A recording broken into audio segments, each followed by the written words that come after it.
காலையில் 10:30க்கு நான் இருக்கும் இடத்துலேருந்து மதுரைக்கு கிளம்புனேங்க. கிளம்புனா 4 மணி நேரம் தான் ட்ராவலுங்கிறாங்க. நான் 10:30க்கு கிளம்பி நான் இருக்கும் இடத்துலேருந்து ஆட்டோவில் வந்து அப்புறம் பஸ் ஏறி அங்கேருந்து இன்னொரு பஸ் ஆரப்பாளையத்தில் இறங்கி அங்கிட்டு ஒரு பஸ் அங்கிட்டு ஒரு பஸ்ஸுன்னு மாறி மாறி போதுன்னு ஆயிட்டு வந்த உடனே வீடை மட்டும் சும்மா கூட்டி விட்டுட்டு ஒரு தார்பாயை விரித்து படுத்தாச்சுங்க. படுத்துட்டு நீ அடுத்த வேலையெல்லாம் பார்க்கணும்ல. மேக்ஸிமம் எங்கள் அம்மா வீட்டில் தான் சாப்பிடுவேன், இல்லைன்னா நானே சிலிண்டர் வச்சு சமைச்சிடுவேன். இன்றைக்கி வந்து எடுத்து வச்சாச்சு வெளியில், நம்மளே சமைச்சிடலாம் அப்படின்ட்டு. இப்போ 10 நாளைக்கு முன்னாடி 2 குக்கரை வாங்கியும் நம்ம இங்கேயே வச்சுட்டு தான் போயிருந்தோம், ஏன்னா வந்தால் போனால் சமைக்கிறதுக்கு வேணும் அப்படின்ட்டு. இதெல்லாம் கூட்டி பெருக்கி தீயை பொருத்தியாச்சு. பொருத்தி அது கொஞ்சம் எரிஞ்சு அமர்ந்தவே செஞ்சுட்டு அன்னை மகளும் எங்கள் வீட்டுக்காரோட அக்கா மையன் ஏமாவேன்லாம் தண்ணி அடிச்சுக்கிட்டு இருக்காவ. அதெல்லாம் தூக்கி தூக்கி ஊற்றலாம். இதுதான் நம்மளோட அழகிய குட்டி வீடு.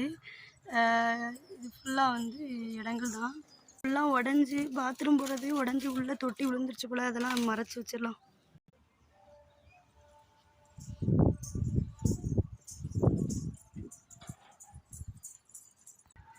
இப்போதைக்கு நம்ம வந்து இந்த வீட்டில் தான் இருக்கோம்.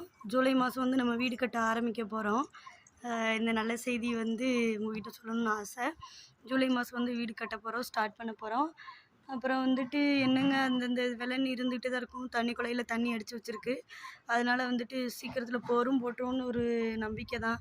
வேறு என்ன செய்ய, அங்கேருந்து ஊர்லேருந்து வந்தால் அவசரம் உட்கார முடியாது. நம்மளுக்கு உதவி பண்ணலாம் யாரும் இல்லை. நம்ம வேலையை நம்மளே தான் செஞ்சுக்கிற மாதிரி தான் இருக்கும். அதனால் வந்துட்டு பார்த்துருப்பீங்க, வீடை மட்டும் கூட்டி முடிச்சுட்டு எல்லாத்தையும் விரிச்சிட்டு வெளியிலும் சுத்தப்படுத்தி வச்சுருக்கேன். தண்ணி பிடிச்சிக்கிட்டு இருக்குது. அப்படியே அடுத்த வேலையை வந்து ஆரம்பிச்சிடலாம். பாத்ரூம் போகிற தொட்டியில் வேற மாடி மிதித்து உடஞ்சி கிடக்கு, அதையும் பார்க்கணும். நைட்ல எல்லாம் நல்லா இருட்டாயிரும். ஏய்